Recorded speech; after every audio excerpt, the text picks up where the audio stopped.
Folha FM 98,3, Campos dos Goytacazes. Começa agora o Folha no Ar, primeira edição, oferecimento Laboratórios Plínio Bacelar. Confirmando, 7h01. Bom dia a todos, eu sou Marco Antônio Rodrigues e hoje é quarta-feira, dia 10 de abril de 2019 e vamos conferir agora os principais assuntos e manchetes do jornal Folha da Manhã. Ameaça de ataque armado no Sensa mobiliza escola e polícia. As mensagens viralizaram e foram creditadas a um aluno de 14 anos. O adolescente foi suspenso e prestou depoimento ontem e o colégio informou que não houve risco aos estudantes. A prefeitura anuncia que vai retomar as obras do Palácio da Cultura ainda este mês. As movimentações no tabuleiro político ficam bem mais agitadas esta semana. Após um ano na presidência da Câmara de São João da Barra, o vereador Alex Firmi renuncia alegando motivos de saúde. Ainda em São João da Barra, hackers invadem o sistema da prefeitura e pedem resgate. Defesa Civil diz que em Campos não há risco de chuva forte como no Rio de Janeiro. Das universidades campistas, acadêmicos analisam os 100 dias de Bolsonaro e Witzel. No Folha 2, Visage Village, o Cineclube Goytacás faz uma homenagem à cineasta Agnes Varda. No Folha no Ar, primeira edição, temos, como sempre, a participação do jornalista Arnaldo Neto, editor-geral da Folha da Manhã, Luísio Abreu Barbosa, diretor de redação. Hoje, nosso convidado, o advogado-presidente da OAB de Campos e vice-reitor do Uniflu, Dr. Cristiano Miller. Daqui a pouquinho vamos conversar com ele, mas antes, bom dia, Arnaldo, bom dia, Luísio. Comentar os nossos assuntos de hoje. Essa coisa de ameaça já está ficando uma coisa... Teve na coisa de uma semana, 2 semanas atrás, no Eucarístico. Não, Eucarístico ou no Externato Campista? Vamos lá, vamos abrir aqui e vamos começar. Bom dia, Marco Antônio. Bom dia, Luísio. Bom dia, doutor Cristiano. Bom dia aos nossos ouvintes da Folha FM. Marcos, essa questão de ameaça em escola já virou uma coisa recorrente, né? Desde o atentado lá em Suzano, aquele trágico atentado em Suzano no mês passado, completa um mês esta semana. Algumas ameaças já aconteceram em vários locais, inclusive nas escolas de Campos. Você citou o caso do externato, mas não foi o único. Nas escolas públicas da cidade, em Guarulhos, nós tivemos casos, inclusive de arma dentro das escolas. Acho que casos podem ser considerados mais graves, porque são casos efetivos, né? Um aluno postou uma foto com uma arma dentro de sala de aula. E ontem essa situação aí do Auxiliadora chama muita atenção, até porque é uma escola na área central da cidade, né? Uma escola basicamente de classe média alta. E ontem, por exemplo, posso falar pela Folha Online, que foi o primeiro site a noticiar, nós tivemos acesso nessa matéria com o nível de acesso de cobertura de eleição, que é quando a gente tem um pico de leitura realmente na cobertura, em toda a cobertura jornalística, né, principalmente na Folha Online. E ontem foi nesse nível de acesso, tanto que a questão viralizou. A gente até ficou com medo de como trabalharia isso. Seria uma ameaça ou uma suposta ameaça? Na verdade, a ameaça não quer dizer que vai se concretizar, né? Claro. Só o fato de ela existir, né, a gente já trata como uma ameaça. O aluno seria um aluno de 14 anos, que também seria filho de um policial reformado. E a mensagem viralizou a partir de uma troca de mensagem dele, que a gente não trouxe isso até na capa, essa ilustração, até mesmo para preservar mais ainda quem passou isso, mas foi uma troca de mensagem que ele falava supostamente falava com uma colega que ia ajudar ela, que era para ela correr o máximo que ela pudesse, não ia sobrar para ela também, né? O delegado Dr. Bruno Cleuder falou com a repórter Camila Silva, que estava na pauta, que era estava apurando ainda, mas poderia ser uma travessura, mas em um momento como esse, como você acabou de falar, nós tivemos o caso do Externato Campista, nós tivemos o caso, como trouxe aqui, das escolas em Guarulhos, de uma escola em Guarulhos e uma escola na Penha, na verdade. Então, num momento como esse, de que todo mundo já está em alerta, qualquer coisa que possa ser realmente, às vezes até seja mesmo uma brincadeira, pode ser mal interpretada e criar toda essa situação de pânico, que foi o caso que aconteceu ontem, né? Os pais buscando informações, os alunos com medo do que poderia acontecer, e fica nesse clima que realmente não fica legal para ninguém, né? É interessante, Aloysio e Arnaldo, só para passar a bola para Luísio, eu me lembro que alguns bons anos atrás, 2002, 2003, teve um brasileiro que morava em New Jersey, nos Estados Unidos, 17 anos. Ele fez uma postagem, mandou uns e-mails, fez uma postagem dizendo que tinha uma bomba, que ia botar a bomba naquele Holland Tunnel, que é o túnel que leva Nova York a Nova Jersey. Rapaz, em questão de 3 horas, acharam pelo IP do computador, prenderam e deportaram. Não tem conversa. Ele ainda ficou uns 4 meses preso e depois foi deportado. É uma questão de punição, de exercer a punição para esse tipo de ameaça, Luísio. Eu acho que sobretudo depois dos atentados à bomba no World Trade Center, em 2001, os Estados Unidos, que é um dos países gerados das primeiras revoluções iluministas do mundo, que deu o esboço de que são as democracias representativas, os Estados democráticos de direito aqui no Ocidente. Essa questão desse trauma que ficou ali, isso afetou muito a sensibilidade das pessoas para certo tipo de coisa, que antes não eram encaradas de maneira tão grave, né? Isso.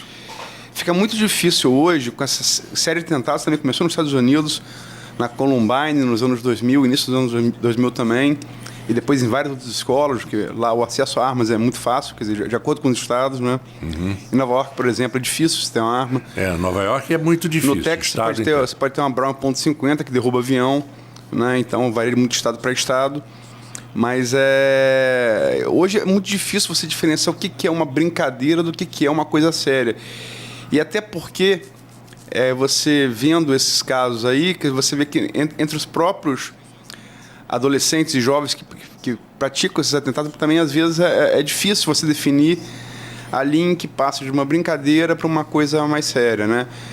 Mas ainda bem que não foi nada demais, que não tenha sido nada demais na cidade, porque a gente tem também casos que você falou de escolas públicas, Arnaldo. Aquele pessoal que foi... eu não me lembro o nome dos 4 que foram presos junto com o Lolita, que era o chefe do tráfico da Santa Rosa. Um deles, que era um dos lugares tenentes de Lolita, que gerou toda essa elevação dos níveis de homicídio em Guarulhos. Ele é acusado claramente de dizer quem podia estudar e quem não podia no CIEP do Santa Rosa. Quer dizer, aí não é mais um estudante, mas alguém do tráfico, do crime, que determina quem pode e quem não pode estudar naquela escola. Porque a escola seria reservada só para as pessoas que serão simpatizantes da sua facção criminosa. Então são várias faces aí desse problema. Mas eu repito, é muito difícil hoje a gente discernir o que é uma brincadeira e o que é uma coisa séria, né? As sensibilidades estão muito afloradas, né? E é bom deixar claro também, Luiz, que não foi encontrado nenhuma arma, embora ele tenha aí na capa essa mensagem de que ele levaria uma arma à escola. Não foi encontrado nada, realmente não teve nenhuma situação aparente de risco. O que aconteceu mesmo foi ameaça e, como a Luiz está falando, é muito difícil discernir hoje o que é uma brincadeira, principalmente de rede social. Um garoto de 14 anos, né, se está brincando aí com seus amigos, do que é a realidade, porque com essa sucessão de fatos que vem acontecendo. E ontem até a 134DP soltou uma nota pedindo para evitar a divulgação. Mas, inclusive, pelas próprias redes sociais, isso é impossível hoje de não se propagar. Isso viraliza muito rápido. Ontem, grupos de pais, de alunos, era o que mais se comentava. Inclusive, a gente recebeu essa informação desses grupos, que todo mundo começa a ficar muito nervoso, né? São muitas crianças ali na escola. Então, é meio difícil você controlar a informação em tempos de rede social. Exato. E é uma discussão longa, uma discussão difícil, sim. Não é? Merecia programa só para isso. Né? Exatamente. 14 anos, realmente um menino de 14 anos é um menino ainda, é um garoto, né? Mas, ao mesmo tempo, nós já vimos em outros países meninos de 12, 13 anos cometerem crimes horrendos. E alerta, não tinha aquele negócio que dizer que prevenção e caldo de galinha não faz mal a ninguém? Então vamos tentar prevenir de alguma forma. Outra notícia aqui interessante, o Arnaldo, que é de São João da Barra, primeiro o vereador Alex Firme renunciou alegando motivos de saúde. Realmente foi surpreendente, sabe? Pra gente que acompanha os bastidores, Alex queria muito ser presidente da Câmara e não é de hoje. não é de hoje que Alex queria ser presidente da Câmara. Existia um combinado desde 2016 que daria a presidência da Câmara ao grupo político da prefeita Carla Machado no primeiro biênio e daria ao segundo colocado no segundo biênio. A primeira colocada do grupo político foi a Sônia Pereira, só que a Sônia abriu mão para Aloysio. Os dois eram parceiros, foram presidente e vice 2 biênios consecutivos, mantiveram Sônia como vice, que seria o cargo de Aloysio, e ela cedeu esse posto para ele. Quando chega em 2018, Carla se lança pré-candidata a deputada, e isso mexe muito com o tabuleiro e mexe com a configuração, inclusive, da Câmara. Começam a surgir algumas dissidências ali dentro, internas, alguns nomes querendo despontar para desfazer o combinado, mas Alex vai começar a articular, teve um bom poder de articulação à época, e consegue a eleição, foi até no dia 4 de abril do ano passado, anteciparam a eleição que seria em dezembro. Então, ao mesmo tempo, Carla bota a candidatura dela para pressionar a pré-candidatura dela, todo mundo vota, embora eles não assumam que tenha sido um jogo de pressão, mas os bastidores não assumam em on, mas em off muita gente confirma que realmente foi isso.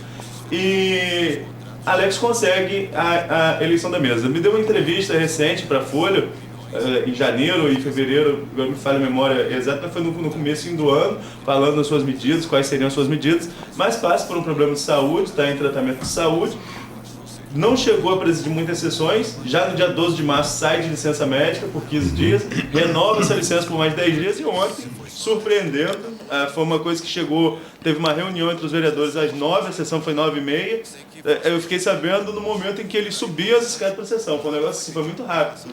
Já subiram já com o documento de Alex na mão para poder anunciar a renúncia dele. Lembrando que a renúncia é só do cargo de presidente, não do cargo mandato de vereador. Né? Não mandato de vereador. Mandato, ele terminando a licença médica, se já tiver em condições, ele volta para o cargo, ou pode tirar até 120 dias, que é o limite pelo regimento interno e lei orgânica do município. Ainda em São João da Barra, tivemos aí uma invasão do sistema da prefeitura por alguns hackers. Isso é muito sério, né? Mas é um caso recorrente aqui na nossa região, né? Já tivemos a prefeitura de São Francisco na mesma dinâmica. Mostra também que o pessoal de tecnologia da informação das prefeituras precisam melhorar os seus sistemas, né? Precisam melhorar ali as suas defesas, porque não é a primeira vez em São João da Barra, mas como eu falei, já tivemos na região, e a própria matéria da Prefeitura de São João da Barra que informa isso, a matéria ela mostra que outros casos aconteceram por várias prefeituras país afora.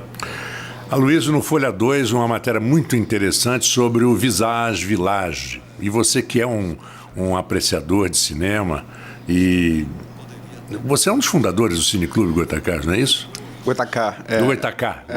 Na verdade, o Cineclube tem uma história antiga, ele já foi Cineclube Zé Amado Henrique, foi o primeiro crítico de cinema que teve em Campos, homenagem póstuma, na época que era na auditório da Faculdade de Medicina. Posteriormente, ele virou cinema no Palácio, no tempo que foi exibido no Palácio da Cultura, que também está anunciando aí que vai retomar as obras, que é muito legal, né? Muito legal. E, posteriormente, esse Cineclube Goitacá, funcionando na Sala da Oráculo, ali no edifício Medical Center, sala 507. Eu hoje estou muitas atividades, estou meio afastado do Cineclube. Eu meio que só vou lá exibir o meu filme. O Gustavo Alejandro Oviedo, que é um argentino, advogado também, publicitário, ele meio que assumiu a coordenação que eu fazia antes, até porque também eu sou uma besta quadrada nessas coisas virtuais, eu não consigo fazer direito, e ele é muito melhor nisso do que eu. Mas tem sessão hoje, às 19 horas, como sempre, entrada franca, né, e debate, franqueado a todos também que quiserem comparecer. No edifício Medical Center, ali no cruzamento da Conselheiro Otaviano com 13 de maio. Agora, uma coisa, se me permite, Marco, que claro, você falou aí também, tem a questão que o Folha no Ar estreou no dia 28, a gente começou com uma série de entrevistas e tá esse ano de véspera eleitoral, né? As movimentações estão sendo feitas no tabuleiro político da cidade, visando as eleições municipais de 2020. E Rafael veio Fred, Marcão, Vladimir e Arnaldo, numa sequência, né? Logicamente, nós entrevistamos só políticos, hoje está aqui o doutor Cristiano, como vamos falar daqui a pouco, Diva Abreu, o bispo Dom Roberto Ferreira Paz, Aristide Sofiati, o delegado da DP de Guarulhos, o Pedro Emílio Braga. Mas, enfim, essas coisas políticas geram muita repercussão. E muita interação com o jornal também, né? A entrevista de Arnaldo Viana, que foi nosso entrevistado de ontem aqui no Folha no Ar. Antes da entrevista no Folha no Ar, tem uma entrevista na Folha da Manhã, como a gente explicou aqui no programa de ontem, no domingo, em que ele fala, um ex-prefeito muito popular, como a gente comentou que também a entrevista foi muito comentada, viralizou nas redes sociais de Arnaldo, mais até do que a média dos políticos entrevistados pelo jornal, em que ele fala que o filho, Caio Viana, que já foi candidato a prefeito em 2016, cuja derrota foi muito creditada ao fato de não ter tido o apoio de Arnaldo, que apoiou naquela eleição geral do Pudim. Arnaldo fala que para ter o apoio dele nessa eleição, o filho bastaria procurá-lo. Nós tentamos repercutir isso na segunda-feira, até acho que foi o próprio Arnaldo que tentou. Não obtivemos resposta, nem do Caio, nem da Ilson Viana, mãe, né, e ex-esposa de Arnaldo, mãe de Caio, ex-esposa de Arnaldo, que é também por ele citar da entrevista. E, enfim, Arnaldo veio ontem, refez aqui, os ouvintes conferiram. Exatamente. Falando que o filho, para ter o apoio dele, basta procurá-lo. E, quer dizer, para entendedor pinga a letra e nem toda a resposta é direta, né?